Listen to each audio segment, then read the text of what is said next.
Boy J Dub at HVC, where we help you to get the most out of your mobile tech. Now today I'm going to go over this custom build that I did on my Samsung S21 Ultra. Now if you're an iPhone user, please hang in there because you can do a lot of these things on your device, and I want to inspire everyone to be able to go and do something beautiful to their device that's a reflection of them, since we all pretty much carry most of the same phones. I mean, the usual suspects are a Samsung device, an iPhone, or a Google Pixel device. But how beautiful would it be for you to be able to make your friends, your colleagues, your family envious when you sit there and show them that you could do something amazing like this? So just hang in there. You might get some ideas. All right. So what we're going to do is I'm going to start from the top and then move my way down to the bottom just to show you what I did. And if anyone is interested in seeing how I built this, then please leave that in the comments below. And if I get enough interest, then I'll make a follow-up video showing you guys how I made this and how you can do some customization for yourself. All right. So first, we're going to talk about the clock. The clock, I actually used KLWP to build the clock. These guys have app developers that write code. So there's a variety of different clocks and things that you can do to change if you mess around with it to kind of make your own thing. So what I did was I made it also so that when I touch the clock, that it will go and it'll launch the alarm clock and all of the functions within Google Clock. When I go and I touch the weather, it'll actually go and launch the Samsung weather app. And then if I move down to where Soundwave's brain is, I thought it was cool that I would, put the battery meter there. What I did was I got rid of all of the, the icons that normally just sit stationary up there, so I can maximize the amount of space and use all of that dead space that's normally up there for the signal indicator, the Wi-Fi, all of that. I know that stuff is on. I know that my phone is connected. I don't need to see how much signal strength I have. If you really got to worry about that, then you need to go and switch your wireless carrier. Shout out to Google Fi. I get amazing coverage not only in the US, but also when I travel as well. All right, so with the battery meter, it does a couple things for me. One, it'll tell me the percentage. It gives me this nice little unique little indicator here that'll tick up as the battery fills, or tick down. It lets me know that it's charging when it's plugged in. Now, if I go and I click on the battery meter, it'll actually bring up the battery report. And, this is just if you want to know, especially if you're away from the charger, how your phone is performing, what things are using battery, and how much battery you really have left as far as, on time, screen on time, and all of that stuff. So then I'm going to jump down right below the Google search bar at Soundwave's mouth. And right here is a switcher. So when I love music, so when you click on the switcher, it actually brings up the media player. Now the media player, what that does is it has a couple new things pop up on the device. Aside from the album art that's now inside of his brain, what you do is now, if you want to, you can just click on the album art and it takes you to your music player or the last media player that you were using. So in my case, I use YouTube Music. And then what it does is a couple things here. It will show you the length of the track, show you how much time has been played so far in the track.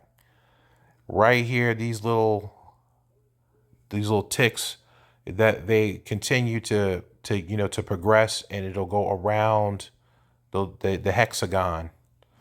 And I thought that it was cool that, like it's on his mind, but instead of a bubbly cloud, since he's a robot, makes more sense to have it as like a hexagon. And then also too, from KLWP, you have these codes that will allow you to be able to add these little animations that'll move, just to be able to give some dimension, some depth, like, to the wallpaper. Also, what this does when it's in this mode is that it'll also add media controls, so you can increase and decrease the volume. You can play and fast forward. Now, I'm not going to click on that because I don't want to get hit with a copyright infringement for playing a Royce da 5'9" song. Shout out to Royce da 5'9" and West Side Gun and all of those guys. Love their music.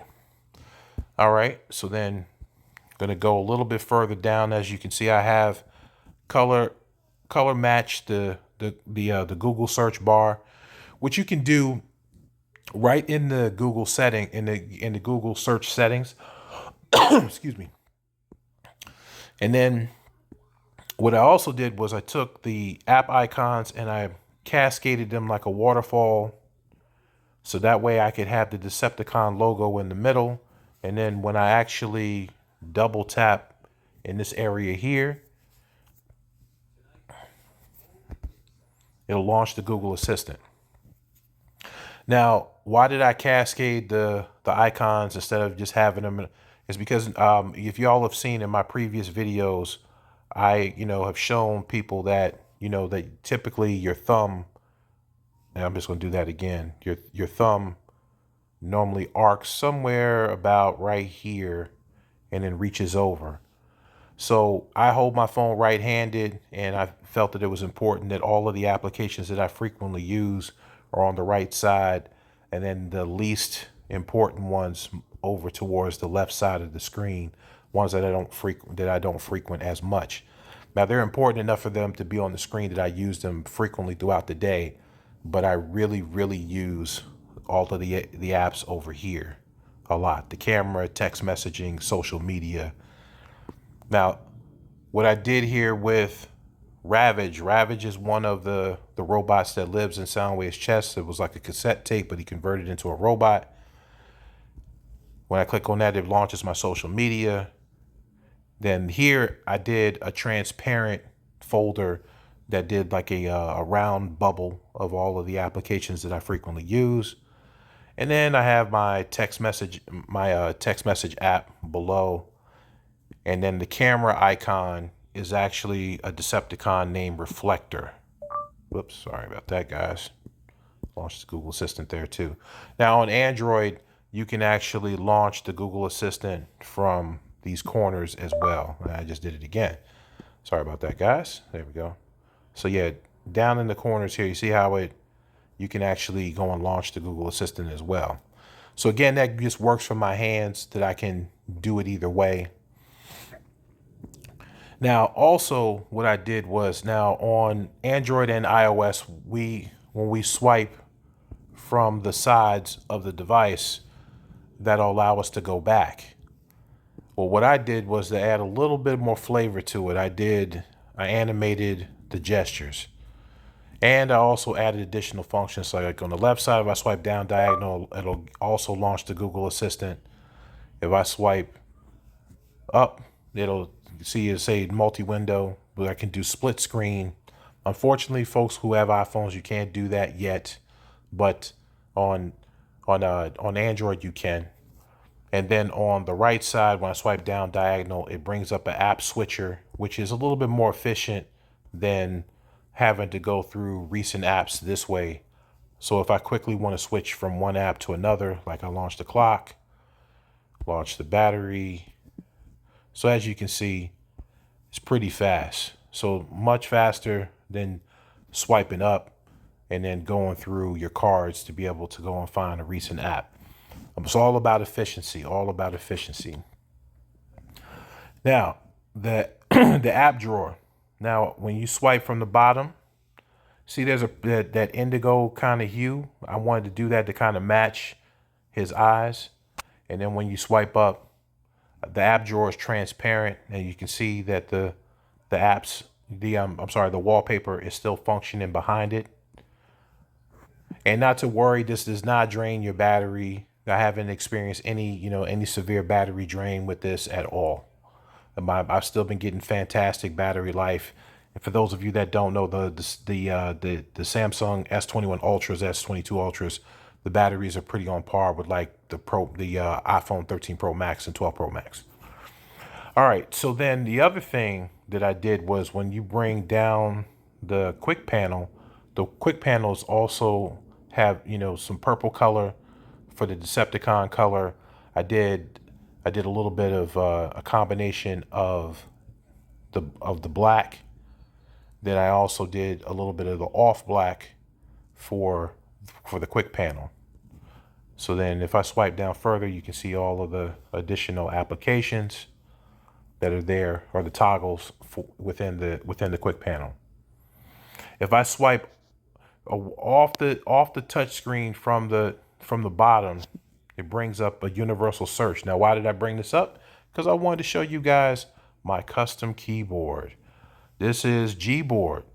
So I sometimes I teeter between the Samsung keyboard and Gboard, but I like Gboard a lot for both Android and iOS because it's very, very accurate with the typing. It's very good with the predictive text. It's very good with autocorrect. And then if you need to do the voice dictation, it is probably hands down no other application is better. But this is the equivalent of Searchlight on an iPhone, to be able to search for everything on the device and things directly inside of applications. So that's the equivalent to what you would do on iOS. So that's it. I'm sorry. There is one more thing. And then also too, I have my media screen. So the media screen, I almost forgot about that. Sorry about that. Is that here? I'm a media junkie. So I have my news aggregator up here.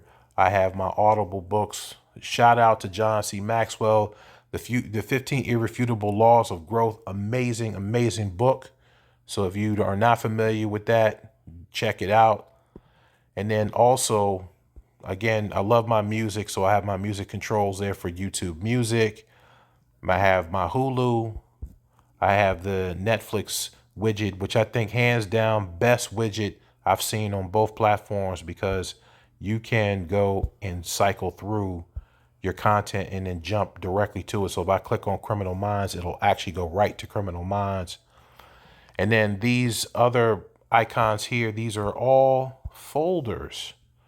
So I'm just going to show you just a couple of them. Like, this is all my Amazon stuff, my other streaming services that don't quite have sexy widgets. That's why they didn't make it to the home screen, but they're still there.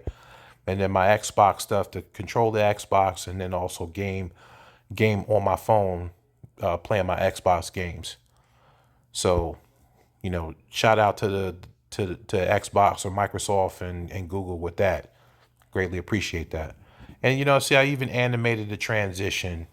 I did that using the Nova Launcher. Nova Launcher allows you to do a lot of the customization to the transition, and then also going and doing things like going and using pictures like these images here of Ravage and Laserbeak as folders.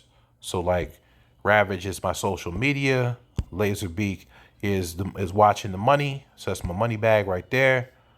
The Energon, that's all my food applications, and then Megatron is like is actually my phone app.